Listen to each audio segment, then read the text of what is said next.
ისეთ ოჯახში დაბადებული და აღზრდილი ბრძანდებით, რომელშიც წიგნის სიყვარული და წიგნის კულტი იყო და ბავშვობიდანვე თავმოგდგამთ ეს, მაგრამ აი როგორ ფიქრობთ, რა არის მიზეზი? საერთოდ იმ მასობრივი უცოდინრობის, უწიგნურობისა და უკულტურობისა, რომელიც ასე მიზანმიმართულად მკვიდრდება თუ ამკვიდრებენ ჩვენს ქვეყანაში. ისეთ რა მე მაინც გონია რომ წიგნის მოყვარული ყოველთვის იყო ერთნაირი პროცენტს თუ მოიშველი პროცენტებს. უბრალოდ ახლა ძალიან ბევრი ხალხი ცხოვრობს დედამიწაზე და გვეჩვენება რომ ცოტა კითხულობს ცოტა ადამიანი. მაგრამ თვითონ ინტერნეტი რომელიც პრინციპში წერის და კითხვის ის არის საგანი ასე ვთქვათ, იმიტომ რომ შენ მარტო ყურება აკმავა იქ, იმიტომ შენ შედიხარ ვიღაც მეგობრებთან მე კითხულობ ახალ ამბებს. მე გეთახმებით რომ თვითონ წიგნი წარმოადგენს რაღაც სხვა ძალას დავუშვათ როგორც საგანი წიგნის. უფრო მეტიც მე ამასინა წავაკითხე ინტერვიუ უმბერტო ეკოსი რაღაც ჟურნალისტთან და ძალიან დიდი ბიბლიოთეკა ქონია მას. გამოს ესეთი ისუათი წიგნების და ინტერვიუს ვინც ჩამოვარდა ეკითხება რომ თქვენო წაკითხული გაქვთ ეს წიგნები ყველა. ამათი როგორ წავეკითხავდი მაშინ ვერ დავწერდი, იმიტომ რომ ამას სჭირდებაო ჩემი ცხოვრება გამრავლებული 100 ჯერ. აბა რატო აგროვებთო და იმან უცნაურად უპასუხა რომ წიგნებს აქვს უცნაური მაგიაო. როცა შენიღებ წიგნს ოდნავ გადაფურცლ. აი მე მჯერა ეს ცოდნა რომელიც ამ წიგნშია დაფიქსირებული მწერლის თუ ავტორების მიერ ის გადმოდის აი რაღაცა უცნაური ხერხით ჩვენ ცოდნაში ემატება ჩვენ ცოდნას. ასეულეს და იუმორით თქმა ბოდიში გაცებული ვარ და მართლაც აი ჩემ ბიბლიოთეკაში ხა ეს ბიბლიოთეკა იყო აღმოჩენის მიერ შეგროვილი. მე როცა ვიღებდი წიგნს პატარა ვათვალიერებდი ენციკლოპედიას, ნუ ბუნებრივია რაღაცას ხვდებოდი. ანდა როცა ჩავედი სამტრედიაში ნაბაკებში პირველად ბაბაშემის მამის ბიბლიოთეკა რომ ნახე ცოტა არ იყოს გამეკვირდა. არელოდი ხა სადღაც აბაში წამეყვანეს და მაშინ მოგეხსენებათ ჯერტი ბევრი რუსული წიგნი იყო. ნუ ქართულზე არ ვლაპარაკობ. მაშინ დოსტოევსკის მიმართ ცოტა ესეთი იყო კრიტიკული დამოკიდებულება საბჭოთა მთავრობის და ბევრი რომანები არ იყო გამოქვეყნებული. აკრძალულიც კი იყო ბესი ახლა არ ვიცი ეშმაკები თუ სატანები თუ როგორ ითარგმნება ქართულად თუ ჭინკები. ხო და აი ეს რომანი დამხვდა და მართალია ვერ წავიკითხე მთლიანად, იმიტომ რომ არ ვიყავი ესეთი ჩამოყალიბებული ჯერ ვიყავ 9 წლის. ამასაკისთვის საკმაოდ რთულია რა თქმა უნდა. მაგრამ მე შემდეგ ჩამოსვლებზე ეჩვეოდით ნელ-ნელა რა. წავიკითხე. და მე ვერადად შევაგროვე დიდი ბიბლიოთეკა, ესე ყველა წიგნის მაღაზიას გამყიდველი მიცნობდა მინახავდნენ წიგნებს. უეხეთი მეგობრობა ჰქონდა როგორც ბიბლიოფილებმა იციან ხოლმე ერთმანეთში რაღაც დამეგობრება.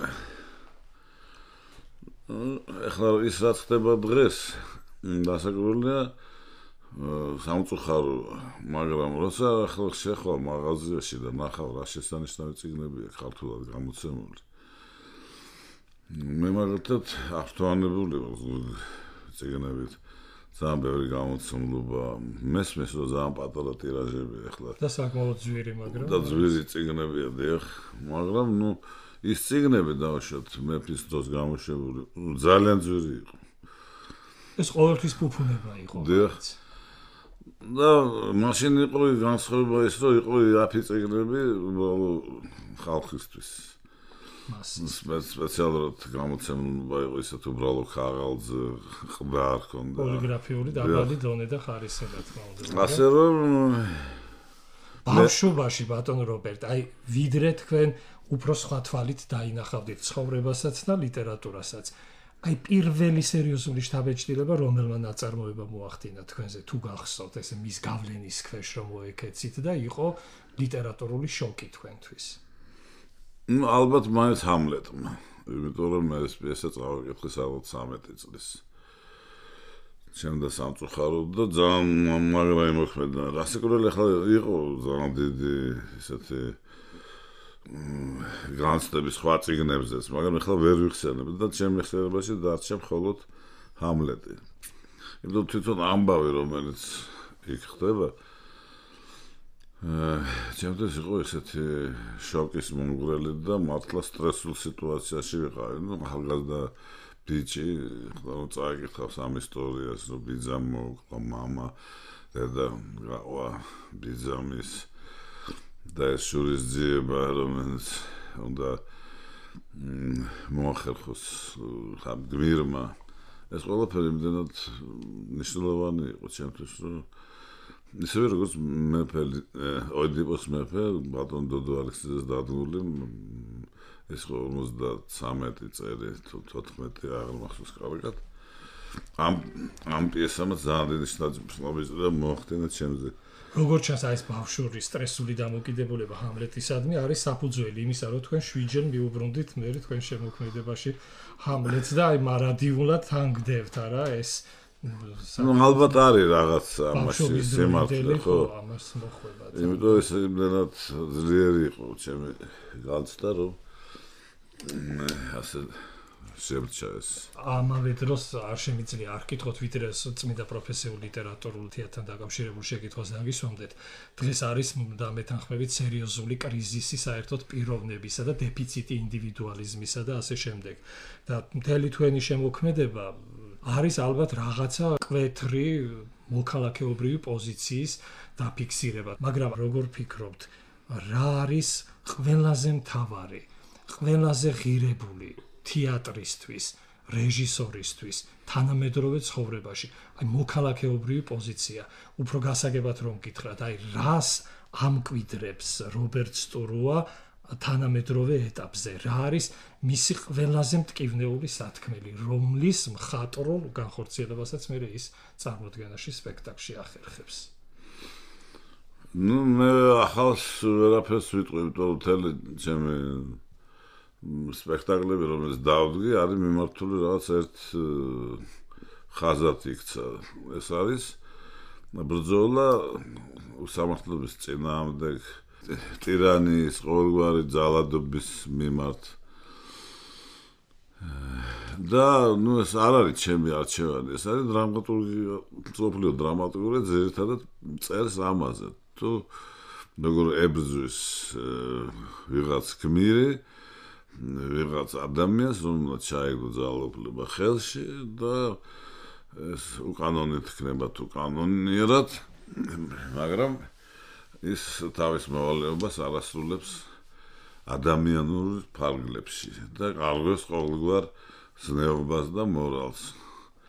და როცა დავუშვათ მე ვიყრებ რაღაც პიესას, რომელიც მეფეებს სადაც არ მოქმედებენ, მე ვცდილობ გავამხნევო ეს ადამიანები,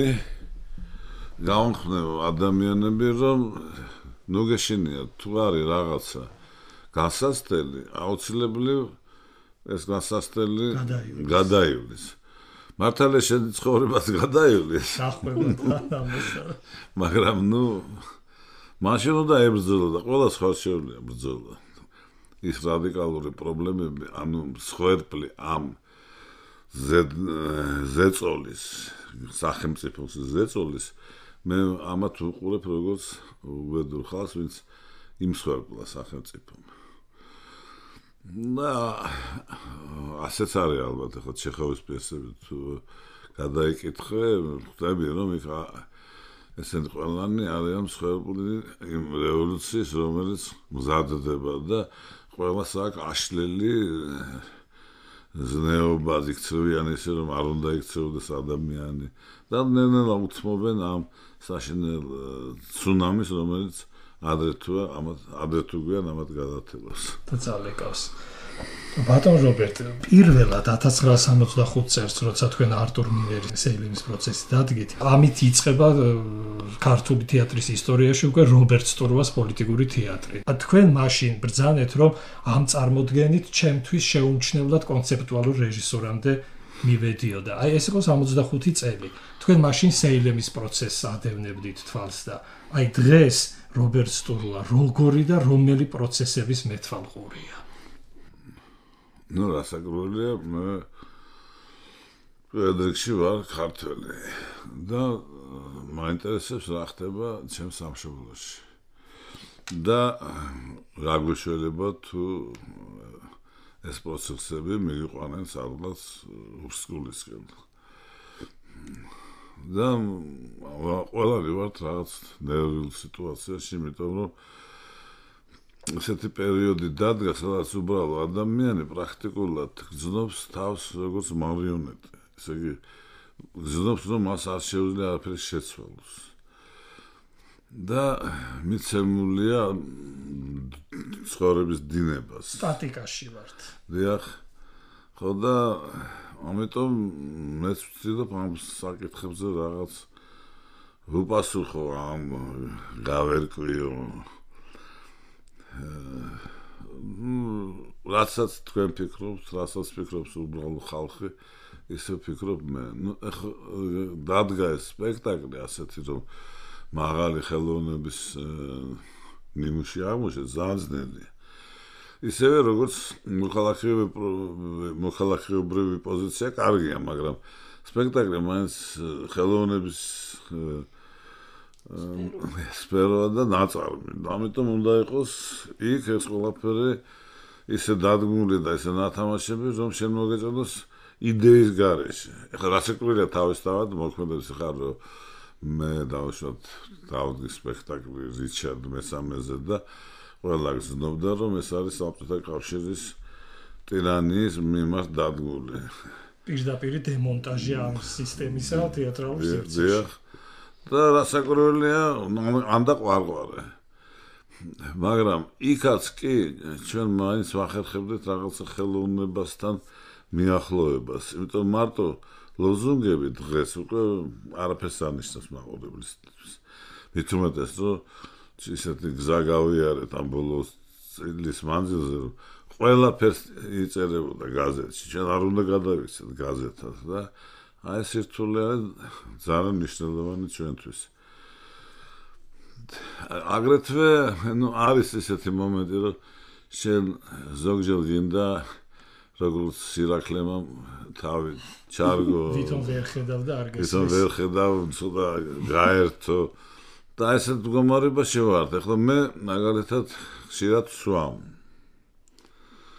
ნუ ყოველთვის სვამდი, მაგრამ აი 20 წლის მანძილზე ჩვენ მსახიობებს აღარ აქვს ფული. წინათ ხა მე რომ მოვიდი პირველად თეატრში, ბატონ ეროსი თავისი მეგობრებით რამაზი, გეგეჩკორი, გოგი, ბადრი კობახიძე, ნოდარ მარგველაშვილი ჩამრთეს თავის წრეში. მე არ ვიცი რატომ, იმიტომ რეჟისორი ვიყავით, თუ კარგად სვამდი, არ ვიცი, ვერ გეტყვით. ანა მამაჩემი შვილი ვიყავი, მამაჩემზე გიждდებოდნენ ის თაობა. მაგრამ მაშინაც არ ქონდა, მსახიობს არასოდეს არ აქვს ფული. მაშინ იყო ასეთი მიხოთ ჩიხლაძე, ახმეტელის დროის მსახიობი, ძალიან ესეთი პათეტიკური მსახიობი, მაგრამ ძალიან კარგი კაცი. მას აებარა სალარო ურთიერთდამხმარეს, სადაც შედიოდი რაღაც ფულით და მე თუ შენ დაგჭირდებოდა, წინას არ ეტყოდი და აი ამ თანხიდან მე შენ გაზრდებდნენ როგორც ცესხს. ხო და აი ამ ქეიფები ტარდებოდა ასე, რომ მიხოს წამოიყვანდნენ ოსათოთ იმ ჩიხვადეს. კარგი საშუალება. ისიხდი და მე ჩვენ ვუბრუნებდეთ იმ ფულს. ხო და ეხლა უკვე ვართ როგორ ისე და მსახიობები თუ არ ცხოვრობს ესეთი ბოჰემური ცხოვრება თუ არ არის დარდიმანდი მოქრიფე ის ჭკნება და რაღაც არ არის მსახიობი. ამიტომ მე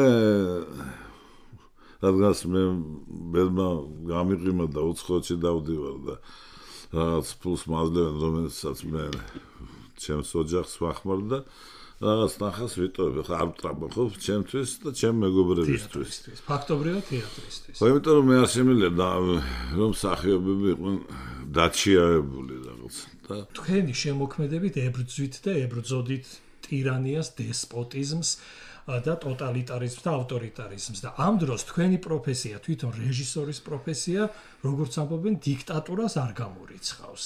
აი როგორ ათავსებთ ამას? თან თქვენ წერთ რომ ძალიან მორცხვი ხართ ბუნებით და რაღაცა ეს სიმორცხვე თქვენი თანდაყოლილი თვისებაა თითქოს და არის რაღაცა შინაგანი გაორება თუ ბრძოლა თქვენში რომ არ იყოთ დიქტატორი რეჟისორი, მაგრამ თვითონ პროფესია ითხოვს რეჟისორს. თეატრში მოქმედებს ჩემს გარდა კიდე კანონები რომ ეს დაწერილია საუკუნეების მანძილზე. როგორ და მოვიქცე მე მსახიობები და უკვე ის თუ დავიცავეთ ასე თუ ისე.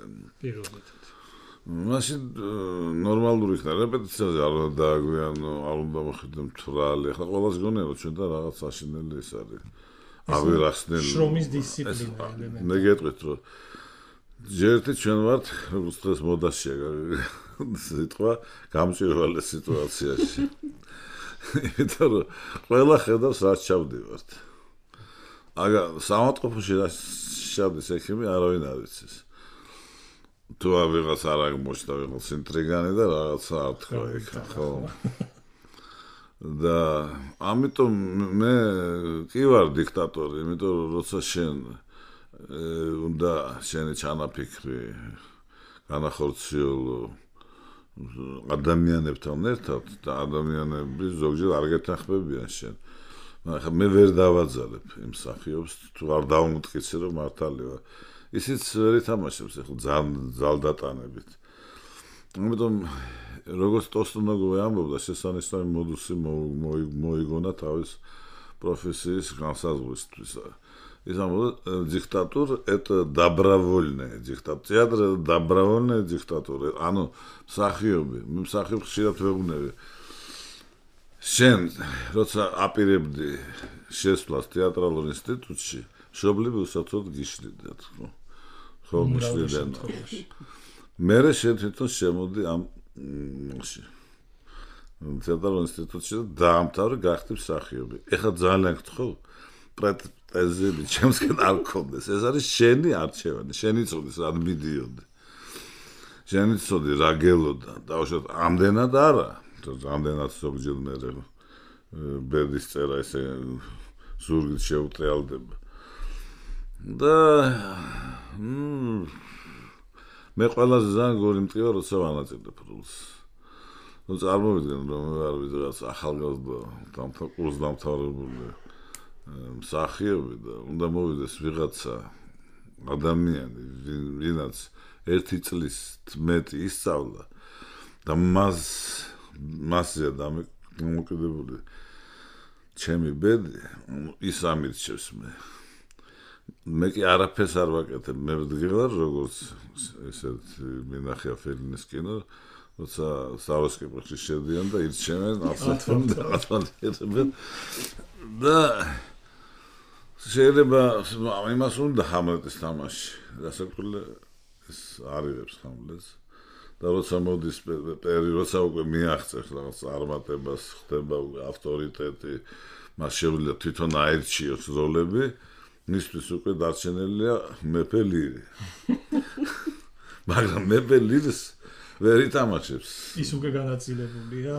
არა ვერ ითამაშებს ხანში შესული მსახიობი იმიტომ მოითხოვს ძალიან დიდ ენერგიას ფიზიკურ დატვირთვას და ენერგიას რაც თავარი რომელიც შექსპირისეული ისეთი ტემპერამენტი ახლა ხო თუ ილაპარაკებ ხოლმე იქ არაფერი არ გამოგივა და ამიტომ როცა ვანაწილებ მე მოგიყევი თქვენ მე მგონია რომ ერთხელ მოვედი სახლში დედაჩემმა გამიღო კარები ოდნავ შეზარხოშებული ვარ და დედაჩემ მეორე მამა შენ ძალიან გაბრაზებული არის მე უთხარი რაშია საქმე ცოტა შემეშინდა აი სამზარეულოში ზის და იცდის შევედი ეს ისდახე თავ შაქინდრული შემხედა არ მომესალმა დაჯექიო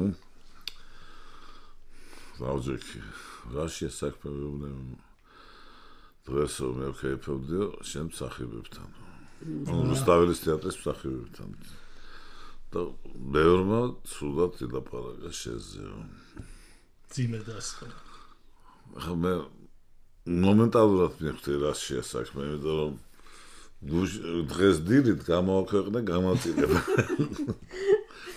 და ბევრი მსახიობი არ მოყვა ნუ ხა რამდენია მთავარი პერსონაჟი ნუ 5-6 შექსპირის პიესებში 15 კაცი თავისუფლად ითამაშებს მთელ მის პიესებს დასში კიდე რამდენია დასში უამრავი 50 მაინც ხო და ამას უსწრა რობერტ შენ ხატავ ქართულ ეკლესიებს შენ ხატავ ლამაზ ქალებს უფრო ლამაზად ვიდრე ისინი არიან შენ ყველას უყვარხარ ამის გამო მე როგორც ჯდები და უნდა გავანაწილო პიესა ჯერ კიდევ უყვარვარ ხალხს ჯერ კიდევ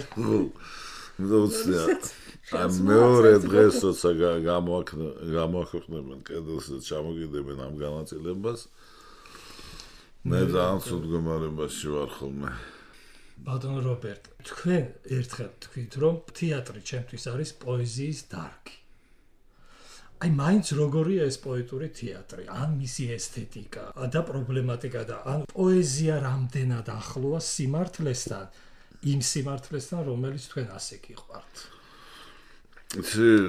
მე კი ვთქვი ასე მაგრამ კარგად ვერ ხსნი იმიტომ კი არა რომ მე არ მესმის მე როცა ლაპარაკობ პოეზიაზე ნუ ხლა თუ მივდგებით კლასიკოსებს ისინი ლექსებად წერდნენ თავის შედევრებს და იმიტომ კი არ ვეძახი მე პოეზიას თეატრს პოეზიის საგანად არ ვასახელებ იმიტომ რომ ის არ არის ცხოვრების ასლი თეატრი ის როგორც პოეტი ქმნის საიდან მოდის ეს მეტაფორები ეს შედარებები ეს ახალ ემოციურ სინამდვილეს ხო დიახ ის ქმნის თავის რაღაც სამყაროს დემიურგია ასე ვთქვათ და ასევე ხა თეატრი კარგი დრამატურგი ისიც გადახარშავს იმ ყოფით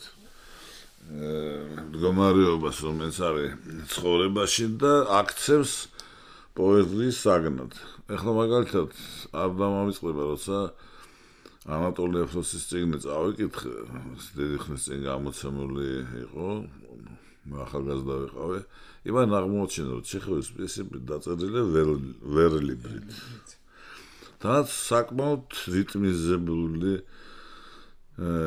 ლექსებით უბრალოდ აი ასე კი არ დაალაგა არამედ დაალაგა როგორც ლექსებს დაალაგებს ხოლმე პოეტი ლექსის ფორმამის დიახ და მართლა საოცრება მოხდა ეხლა როცა ვკითხულობ მე უკვე ამ ლექსებს ვცდილობ გავექცე ხოლმე და ნიშნის კითხვაში ჩეხოვის პიესებს გულისხმობ და ვეღარ გაიქცე ხოლმე და იმდენად ჩამიჯდა ეს აი ეს უკვე რაღაც საოცარი ნიჭია ალბათ მე ვთვლი რომ როცა ადამიანი ქართველი კაცი მოდის თეატრში ის არ მოდის თეატრში რომ უყუროს თავშოთ სერიალს მან იცის რომ თეატრი არის რაღაც ცხოვრებაზე მაღლა დგას და ის თავაზობს მას თავშოთ როგორც ჩვენი ყველა რიტუალი არის თეატრალიზებული დაწყებული დაბადებიდან დამთავრებული სიკვდილით ეხლა შეიძლება უფრო ეს გამელდა ეს მაინც შენში ზის რომ ეს არის შენი წინაპრების რაღაცა ესეთი გენეტური შენი მეხსიერება ამას ითვისებს. სადადმო ელემენტებს შეიცავს. სადადმო თამაშის ელემენტებს და წესების ელემენტებს რიტუალია. რიტუალი, დიახ. მერე ნუ ახლა მაგალითად მე როგორ ახსნი ქარიქრის ლექსს? მზარი ახლა მე შემიძლია თქვა რომ ეს არის სიყვარულზე სხვა ფიქრებს რომ დაკარგა კაცმა ყოველგვარი იმედი ძიება ხო ნუ იქნება მილიონი ინტერპრეტაცია ამ ლექსის და არის ლექსები რომელსაც ვერ გაიუგებ მაგალითად ნუ კი ახსნილია და წამიკითხავს კიდევ ზეოთიბათვისა ეს ბოლოსკენ უკვე ცოტა თითქოს არის რაღაც სკვერტყლზე რომელიც და დროის გამოძახილი მაგრამ თვითონ პირველი 4 სტრიქონი გაუგებარია რას გულისხმობს რა არის ზეოთიბათვისა ბევრი წიგნია და რაღაც ჩემი სიმამრე დაწერილი აქ წიგნი გალაქტიკოსა და ესეც მეუბნებოდა რომ ეს არის ძალიან რთული გამოსაკვლევი საიდან აღმოჩნდა ეს რატომა იცოდა ის ბევრი რამ გალაქტიკოსმა ისე არ იყო რომ უბრალოდ რაღაც პოეტური ის წამოწდა ლამაზი სიტყვა თეატრიც მე რატომ მოვიყვან ეს მაგალითი იქ ლოგიკა ცხოვრებისეული უნდა დაინგრეს და ჩვენ ვატყობთ ცხოვრებაში ჩვენ უფრო რთულები ვართ ვიდრე სცენაზე ხოლმე ჩვენ საქციელები ხშირად ეწინააღმდეგება ჩვენ ჩანაფიქრებს ჩვენ მიზნებს ჩვენი სიტყვები რომელსაც ჩვენ ვამბობთ ხშირად მალავენ ჩვენ ნამდვილ სურვილებს და სცენაზე ყველაფერი გაპრიმიტივებული ამიტომ ხა მაყურებელს მithmetes ახლა კინო გახდა ახლა კარგ ფილმებზე ვიძახი ეს უყურებს სოფლიო საუკეთესო მსახიობებს საუკეთესო რეჟისორებს და როცა მოდის თეატრში ყველაფერი არის ოდნავ პრიმიტიული ზოგადად ძალიან პრიმიტიული და ამიტომ ახალგაზრდა კაცს მithmetes შეიძლება ის ვერ გზნობს რაშია საქმე ვერ გავუკეთებია ანალიზი მაგრამ ის მეორეჯერ აღარ მოვა ის დაждდება და ნახავს კარგ ფილმს მეც ასე ვიყავი მე მინდოდა კინო რეჟისორი და მე ახლა უარეს მდგომარეობაში ვიყავი იმიტომ რომ ეს იყო სტალინის პერიოდი თავდებოდა თუმანიშვილი და შვიდკაცი აიწყებდა ბრძოლას ამ სტილის წინააღმდეგ ეს ბრძოლა ჯერ დაწყებული იყო და ამას კინო მთელი მსოფლიო კინო გადაერია იტალიური ნეორეალიზმი აფეთქება მოხდა ფილმში და ქართული კინოს იქ დაიწყო თენგიზ აბულაძემ და რეზო ჩხეიძემ გრან-პრი რომ მიიღეს მაგდონალდს ლუძიაში ეს იყო ნამდვილად შედევრი და მე არ დამავიწყდება როცა მათი მასწავლებელი დოვჟენკო იყო ასეთი კლასიკოსი უკრაინული კინოსი და რუსული კინოსი და რაღაც სტალინგრადსკე ბიტო თუ რაღაც დიდი ეპოპეა დადგა ვიღაც რეჟისორმა ხუთსერიანი ბრძოლა და ეს სამხატვრო კავშირის სამხატვრო საბჭოს წევრი იყო და ნახა ეს პომპეზური რაღაც საბჭოს და იდიოტიზმი გათასე და ეკითხებია რა აზრის ახალ ისე და მე ვერაფერს ვერ ვიტყვი ეხლა ვნახე ფილმი ვირზე და ისე მომეწონა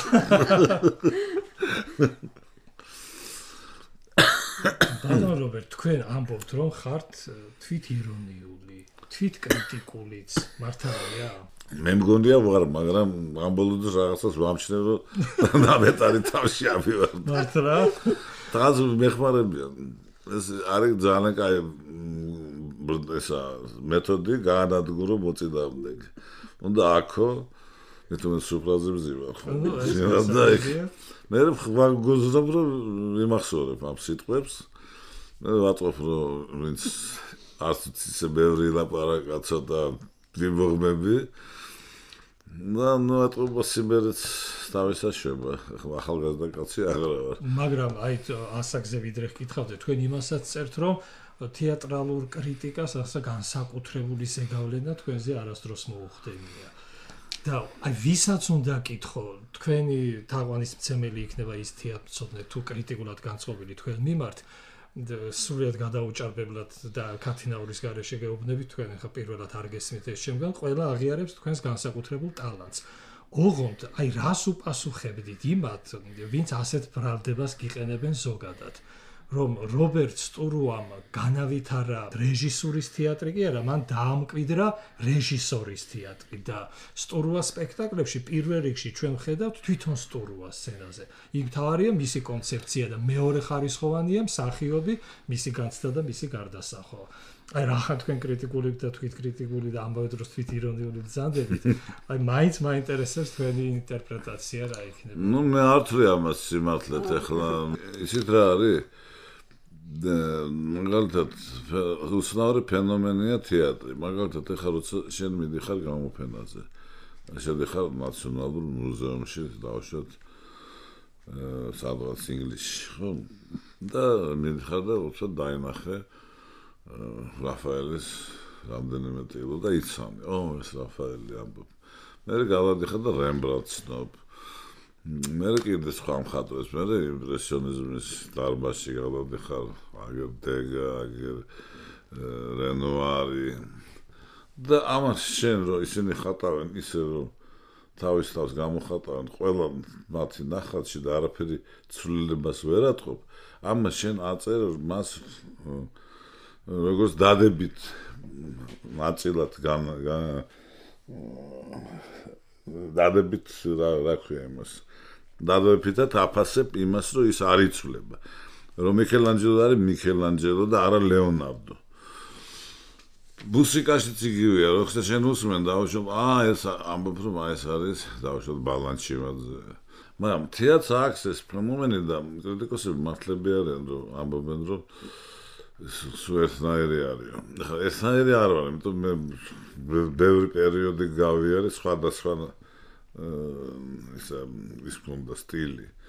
და მე ვთვლი რომ რეჟისორი ერთდროულად ილუსტრატორია. იმიტომ ის იღებს პიესას, როგორც მხატვარი და აკეთებს ილუსტრაციებს. მაგალითად, ახლა პიკასოს დონ კიხოტი ერთია. შესანიშნავი და ის არის გამოხატვა იმ იდეის, რომელიც სერვანტესს აქვს. მისი საწინააღმდეგო დორე, ხო? ისიც ძალიან მაგარია, ხო, უყურებ. მე არ კიდევ ვიგებ მილიონი მხატვარი, ვინც დონ კიხოტს ხატავდა. მე არავინ არ ამბობს, რომ ეს ისავეა, დავუშვათ პიკასო. პიკასო იმან ისეთი რაღაცა დაინახა. ამ ნაწარმოებებში, რომ მე ხარ უყურებ ამ რა უცნაური შტრიხები დახატულს. სანჩო პასას და დონ კიხოტს მე რაღაც სამლები მომერევა ხოლმე. ნუ ახლა შეიძლება უკვე აღარ მაშინ პირველად რომ ნახე. ხო და ალბათ ახლა ისინიც რაღაცაში მართლები არიან თუ ასე ამბობენ. ალბათ ხარ დავიწყებ ახლა ჩქუბს რომ არ არიან მართლები. მე ხატავ ანუ დგამ ისე როგორც შემიძლია. ვერ გადა სხვა ფერდები. მაშინ მიპასუხო. რატომ ბაძავენ ასე მე? სხვა რეჟისორები. მე დავწერე ახლა ამას წინათ, ლასე ჩხარტეშვილმა გაკეთა პატარა ინტერვიუ, სადაც მე ვამბობ, რომ მე დავუყურე ქართულ თეატრს, უნებლიეთ რასაკვირველია. სათაურად არის გამოტანილი. დიახ. ხო და მაშინ მიხედონ იმას, ის უფრო სერიოზული პრობლემაა. მე ვერ შემცვლიან ისინი. აი მე რომ ბაძავენ და ასე მე ცოტა არ იყოს შევწუხდი რომ მართლა რაღაც ესეთი დამნაშავედ გზნობ თავს, როცა ვიყურებ იმ სპექტაკლებს, რომელიც გავს ჩემ სპექტაკლებს. ეს ბატონო რობერტ, ახლა მიბაძოთ იცი თქვენ პირდაპირ ნიჭის დეფიციტი. აუ, დიდხანს გააგრძელდა. ხო, საკმაოდ დიდხანს გააგრძელდა გალაქტიონის შემდეგაც ვეღარ წერდნენ პოეტები, ამიტომ როცა დიდი ავტორიტეტი ჯერ კიდევ ჩვენ გვერდით ცხოვრობს, ბუნებრივია მის ჭრილქვეშ ბევრი მოექცევა, მაგრამ თქვენ როცა ხშირად საუბრობთ თეატრში ამ კრიზისზე და ამბობთ, რომ ფაქტობრივად კრიზისი აქ თეატრალური ცხოვრების თანამდები ფაქტორია, ძირითადად თქვენ აღარ დგამთ, რა თქმა უნდა, ერთი ხანომა მახსენდება კომედიებს საერთოდ აღარ დგამთ და იმ დრამატურგიას, რომელსაც თქვენ მიმართავთ, სჭირდება შესატყვისი მონაცემების მსახიობი და თანამედროვე კრიტიკოსები ამბობენ, რომ საერთოდ ძლიერი ემოცია არის, დიდი იშვიათობა და სტურუას აღარ ჰყავს იმ ტიპის და იმ რანგის მსახიობები, რომლებიც მას თავის დროზე ჰყავდა. თქვენ აი ამ სერიოზულ პრობლემას მსახიობებში კონკრეტულად მათი ძლიერი ემოციისა და აი ვნებების თვალსაზრისით ამჩნევთ თუ ეს მაინც ყურით მოტანილი პასუხი გქონიათ კრიტიკოსებისგან შეთხსული. იცით როგორ არის, ხა მე მოვედი რუსთაველის თეატრში. მაშინ როცა ხო რა ვასწავლე და ეს ტიტანები დააიგული ხო წავიდნენ თეატრიდან პრაქტიკულად. და დამხვდა ისეთ მსახიობი როგორც იყო ეროსი, რამაზი, გეგეჭკური, როგორც კობახიძე, სალომე, მედიკო. და მე ხა იქ მე არ შემიძლია რომ როგორც ხატვარმა იყიდოს საღებავები, როგორც მას უნდა. მე მოვდივარ დასში, სადაც არის ეს ძალიან მაგარი მსახიობები. ისინიც მაყალიბებენ მე ახლა რამაზი ეროსი ძალიან დიდი როლი ითამაშეს ჩემს როგორც რეჟისორის ჩამოყალიბებაში. იქ რო ყოფილიყო იმას ნაცვლად ხორავა და ვასაძე მე ვქნებოდი სხვა რეჟისორი. ეხლა როცა მე ვარ დღეს და დავუშვათ არ არის ასეთი გამოხატვა ემოციის როგორც ამბობენ კრიტიკოსები. იმიტომ კი არა რომ მსახიობები არ არის. არიან ისეთ მსახიობები, შეუძლიათ ამის გაკეთება. იმიტომ რომ მე მგონია რომ კრიტიკოსები ჯერ კიდევ კარგად ვერ გაეკვენ და ეს მთავარი შენიშვნა მაქვს მათთან დროის ფენომენს. აი როგორ შეიცვალა დრო, ეხლა მაგალითად მე თეატრში დგამდი ნაზეპას, ჩაიკოვსკის ოპერას. ტელეფონზე მქონდა ჩაწერილი ემინემის რეპი. იმიტომ რა, მინდა ვიცოდე ყველაფერი. ეს ტელეფონი დამავიწყდა და მინდის პირველი სხდომა დირექტორი, დირიჟორები, ქორმეისტერები, ბალეტმეისტერები და ესეთი ადმინისტრაცია და ესე ძალიან ბობოლა ხალხი ხელოვნებაშიც. უეცრად ამ ტელეფონს დაპირეკა და ამად რა დაემართოთ ეს მუსიკა რომ მოისმინეს. დასუსმეს ეს კაცია. ხო. მე შეხედეს სამხატვრო ხელმძღვანელს და თვალებში გამოხატული ჰქონდათ რომ გაუშვიდეს დროზე აქედან ამ თეატრიდან. ხო და ჩამორჩენელები არიან თეატროდნები, აი გარკვეულ ცოდნას დღევანდელი ცხოვრების დღევანდელ ხელოვნებას ახალგაზრდები რას უსმენენ, არ იციან ესე.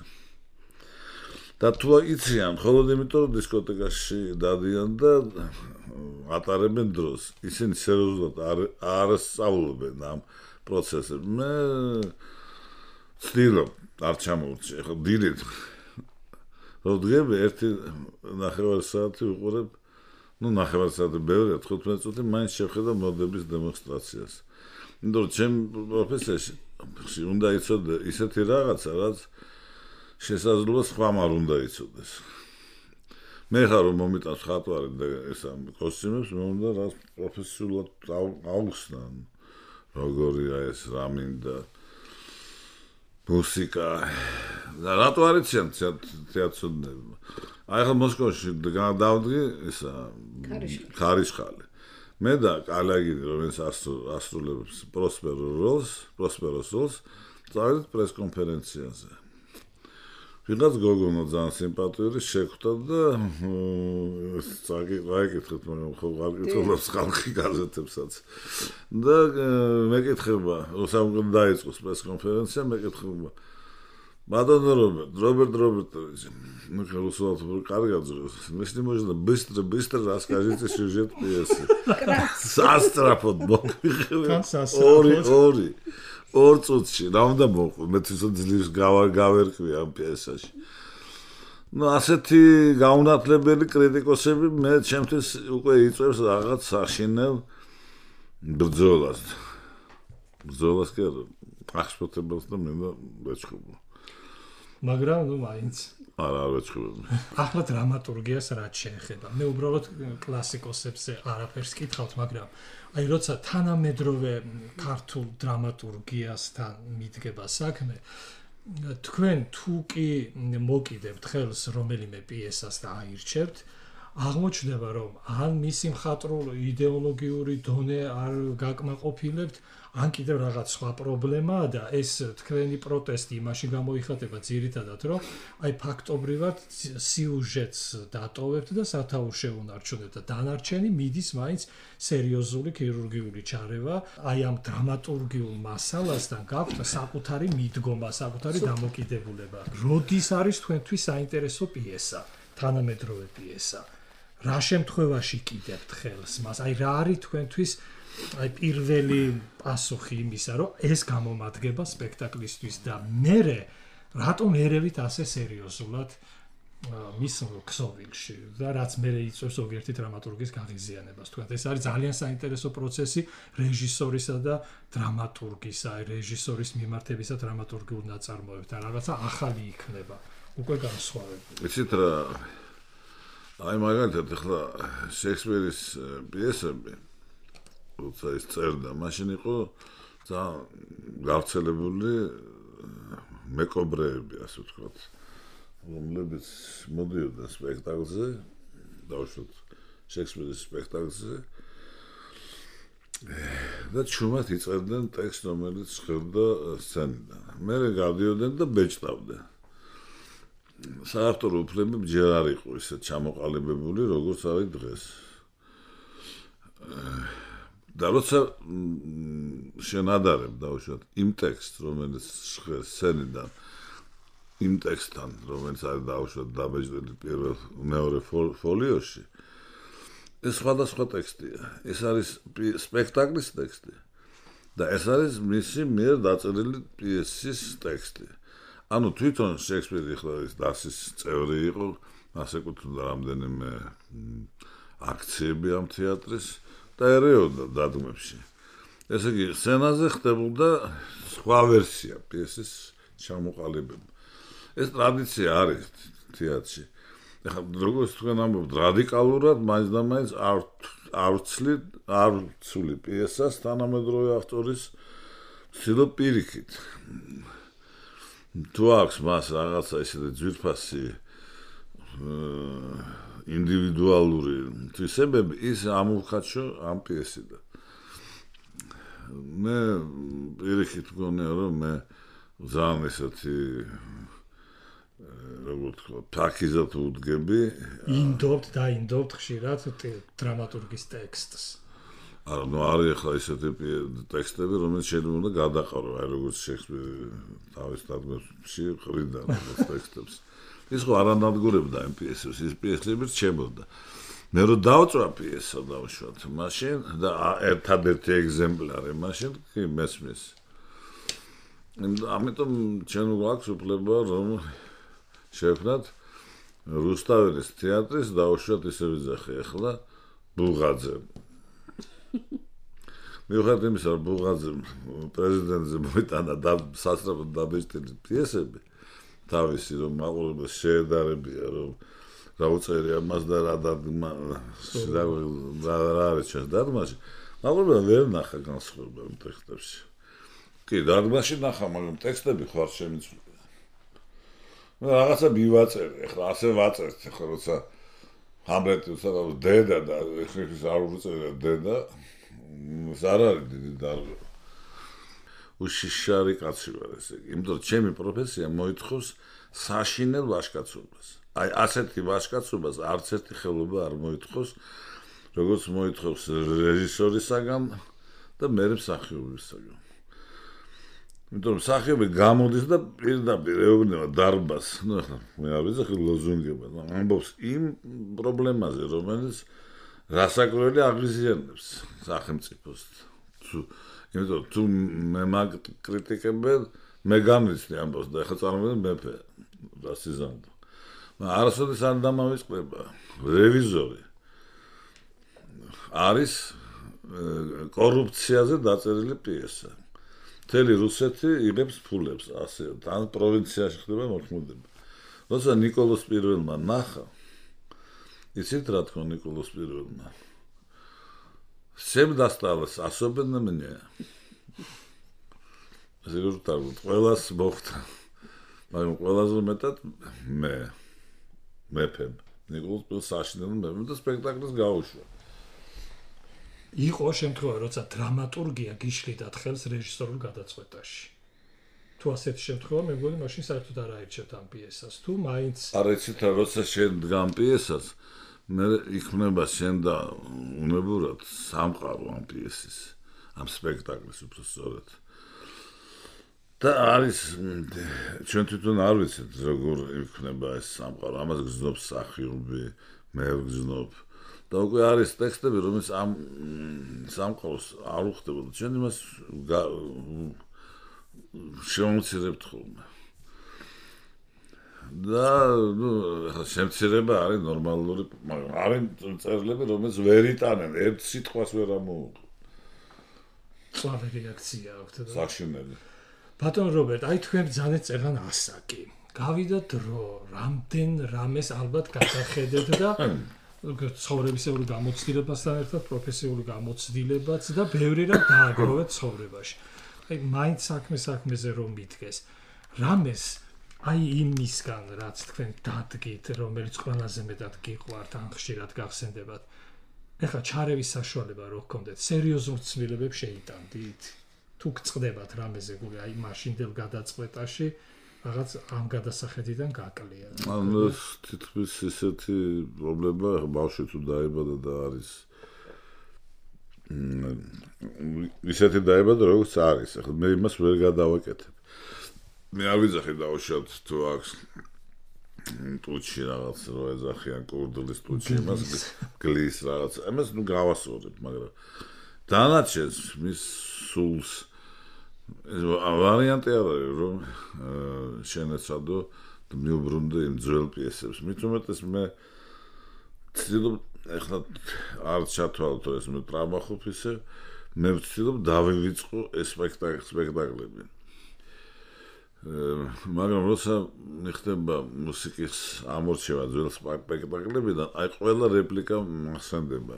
ესე იგი რაღაც ისეთი თვითმოწყობების საგანია ეტყობა, რომ მე არ მინდა ისინი მიშლიდეს ის სპექტაკლები მიშლიდეს ხელს ახალის შექმნის. ახლა ეს მომენტია გამოდის თუ არ გამოდის ახალი. მაგრამ ეს არის პრინციპი. ეს არის ხო, ეს მინდა ასე იყოს.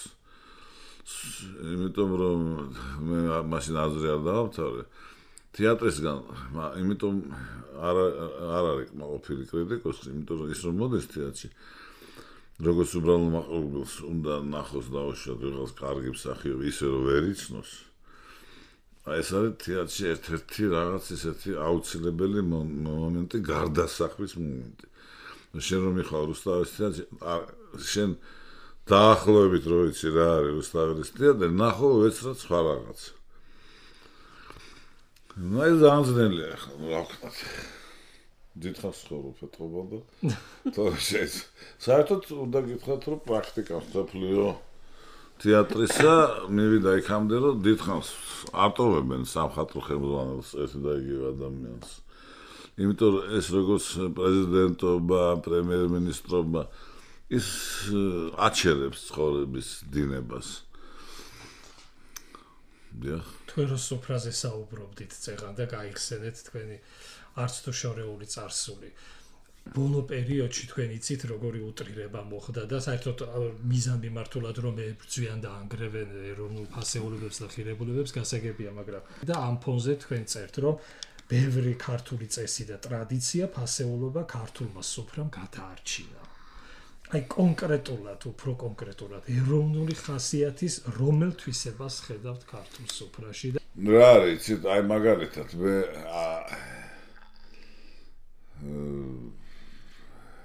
ქართული ენა წარმოვიდგინოთ არის საქართველოს ირანის ქვეშემდგომი ქვეყანა და არის აკრძალული ბევრი ისეთი თვისებები რომელიც ერთს ამათ ეჩვენებოდა სიამაყის საგანი იყო და სადღაც ჩუმად ღამე ეხლა რაღაც სულაც ხატა ესეც შეიძლება უნიჭოს იკრიბება გლეხები, კახელები, იმიტომ მე გავიცანი ირანელი ერთი ამერიკაში რომელსაც მითხრა რომ გაიგო მე ქართული კახეთი ჩვენი პროვინცია.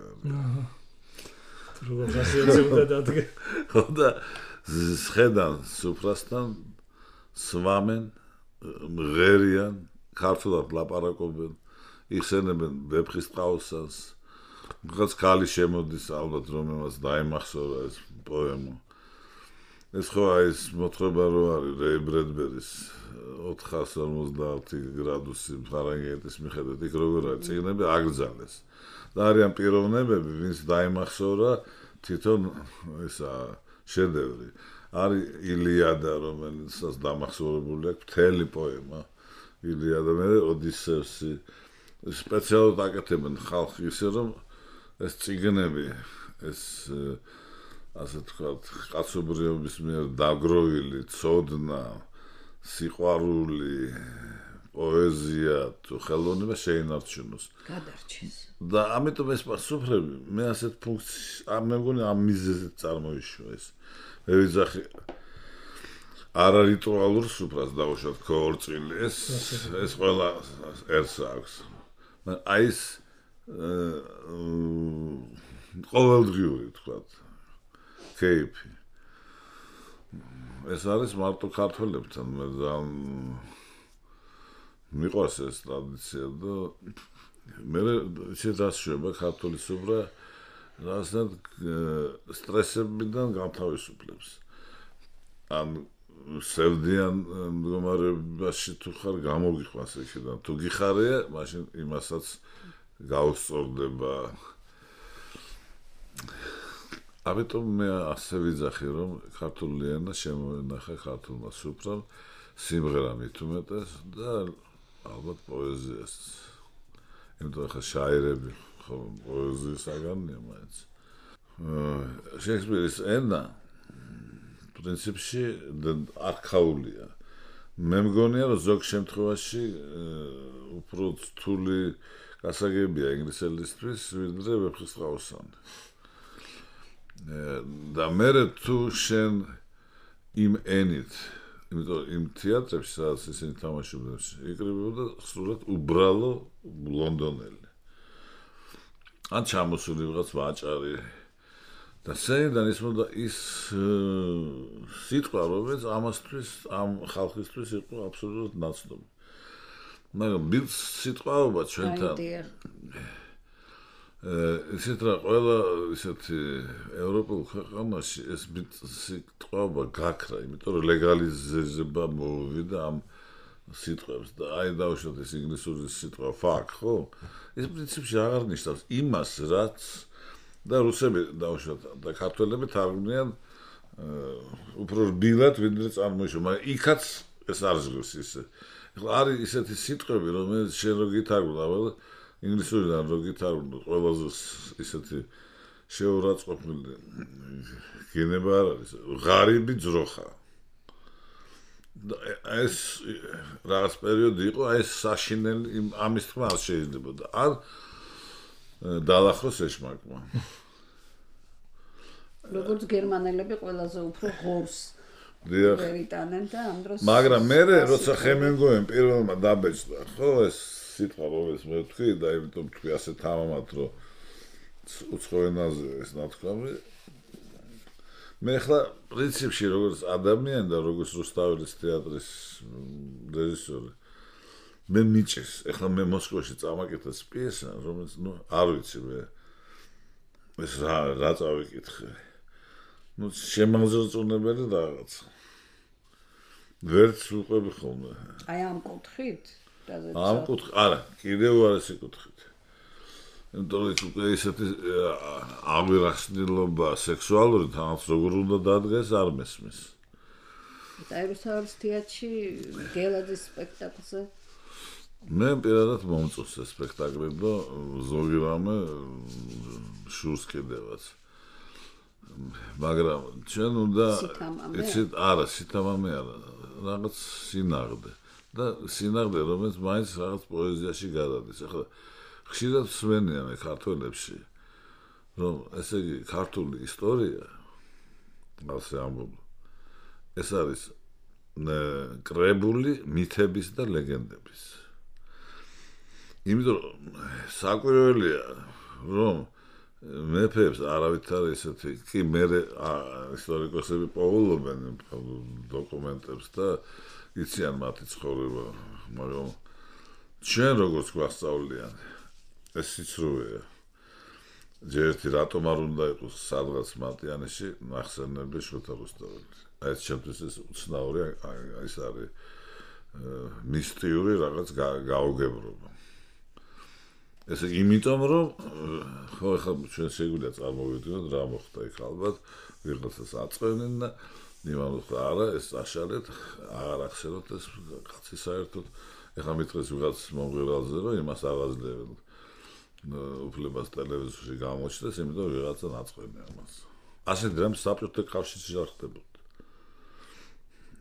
ამიტომ სანამ ჩვენ ეს არის სულიერი მოთხოვნა კაცის თქვას სიმართლე ამას ვერ გაიქცევა ვერც მეც მე გავიქცევი და ამიტომ ახალგაზრდები ამას უფრო აკეთებენ უფრო ბუნებრივად ვიდრე მე რო დავიწყო ახლა აი ესეთი ჩერნოხას რო ეძახიან ხო აი ეს გზა უნდა გავიაროთ ხემუგენ რო დაწერა ეს პირველად ეს სიტყვა თავის რაღაც მოთხრობაში რაღაც საშინელება მე გავიდა 40 წელი დამსუთხა დაკარგა რაღაცა ის მნიშვნელობა ახლა მე მამა ჩემისგან არ გამიგონია არც ერთი ცუდი სიტყვა ახლა თამათ ვამბობ იმ სიტყვა ყველაზე ცუდი სიტყვა რომელიც გავიგონდა ჩემთვის ეს იყო საოცრება ეს იყო ჩათლახო ვიღაცას უთხრა ჯგუფში ნუ დღეს ეს რა არის არაფერი არ არის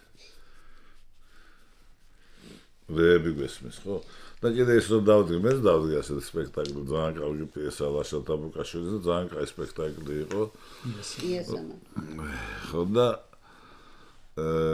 პრემიერაზე ვუთხარ რომ ბავშვები მაინც არ შემოვიшло მაგრამ ჩვენ მუშაობთ ამ ტექსტებზე გინებებზე თქვენ ვერ წარმოვიდგინოთ მე ზაზა ვინც იგინება ეგ აი რეპეტიციები იყო სპეციალურად ისე რომ ეს გინებები არ იყოს თვით რაღაც ნუ სკანდალურად გმოთქვა ამ ქსოვილში ბუნებრივად რო იყოს ხო მე ძალიან ძნელია ახლა არ გეგონოთ რომ მე ახლა რაღაცას ვტავახებ ამ ხუმრობ და როცა დაიწყო პრემიერა ხედავ ხო უთხარ ბავშვები არ შემოვიშვათ რუსთაველის თეატრში პირველად ისმის ალბათ სცენიდან ასეთი ტექსტები თან მესამე წუთზე ბატალონში კარგად მოიფიქრა რუსულად ისმის ჯერ და მე ქართულად და დგას ხალი სამი პატარა ბავშვი ну პატარა 8 და 12 და არუშებენ და მე ამაზე გამოვედი რაღაც აღარ მოხსოვს ხო აი ეს ლელა რო დაფრინავს იქ რაღაც პრობლემა შეიქმნა და მე გამოვარდი არუზე ავედი მე ჩამოვედი ეს ხალი დგას და მე ვთქვა ალბათ ესეთი სიტყვები ისმის სცენიდან არ შეიძლება ბავშვი შესაძლოა შვილო აბათ რო ქუჩაში ესმით იმაზე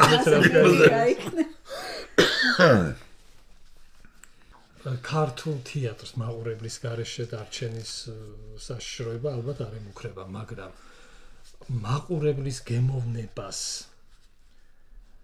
როგორ უნდა მიხედოს ქართულმა თეატრმა თუ გავითვალისწინებთ იმას რომ ეგრეთ წოდებული ამდენი საკასო წარმოდგენა იქნება და ხატრული დონე წარმოდგენელისა არც თუ სასურველია.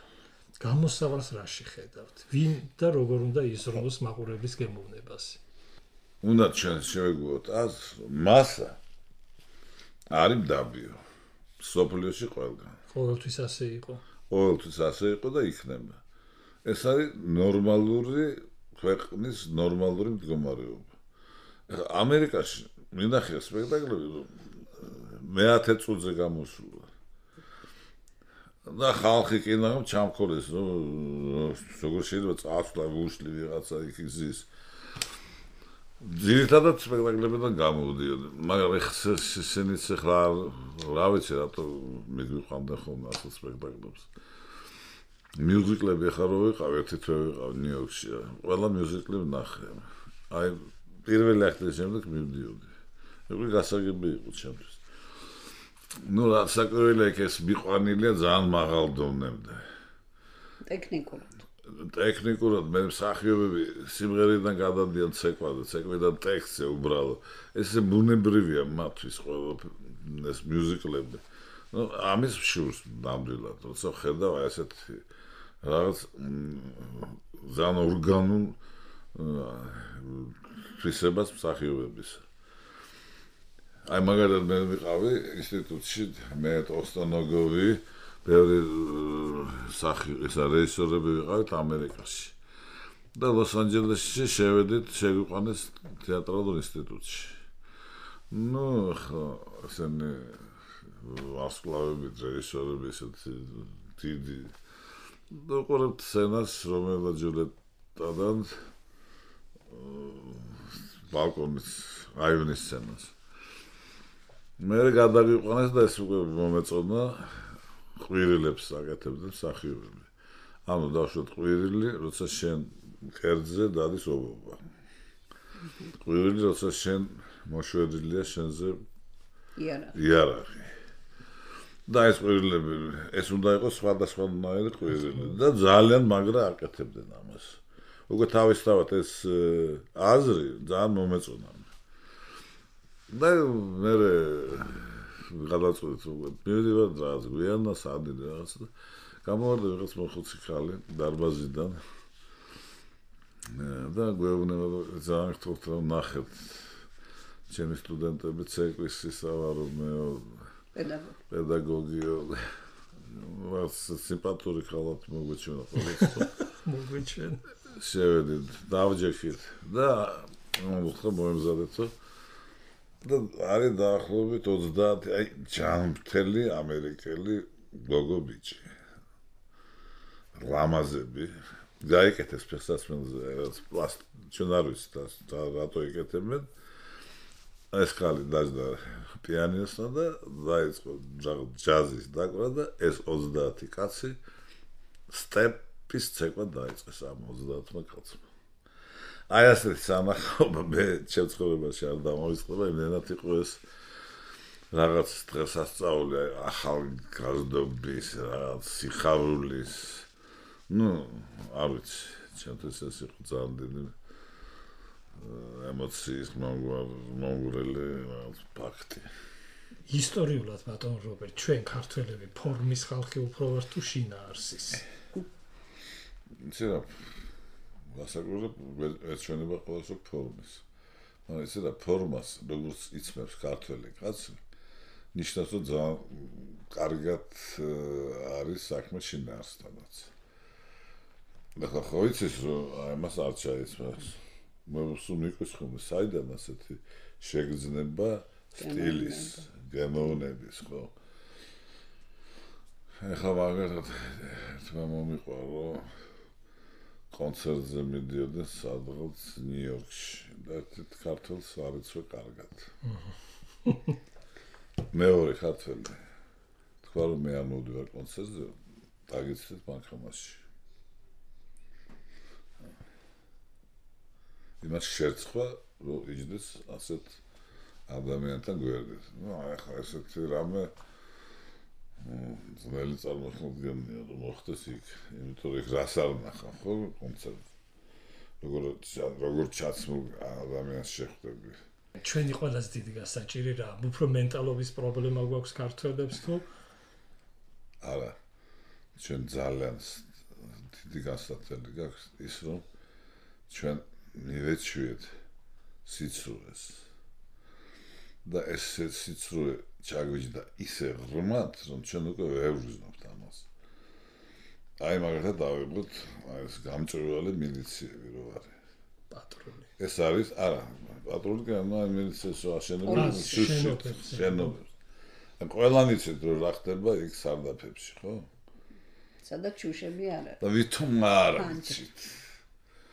და აი ეს რაღაც მოლაპარაკებული სიცრუე თითქოს ეს ისეთი დამღუპველი რა არის, აი საბჭოთა პერიოდში ჩვენ ვიცოდეთ ყველაფერი. მაგალითად კგბ-სთან მაღლაფერი. რა ხდებოდა?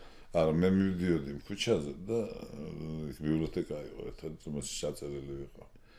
და ხედავდი ჯარისკაცს მე გადადი იქეთ მეორე მხარეს. იმიტომ რომ იქ იყო ასეთი თუ გახსოვთ ის შენობა ჩასახედი.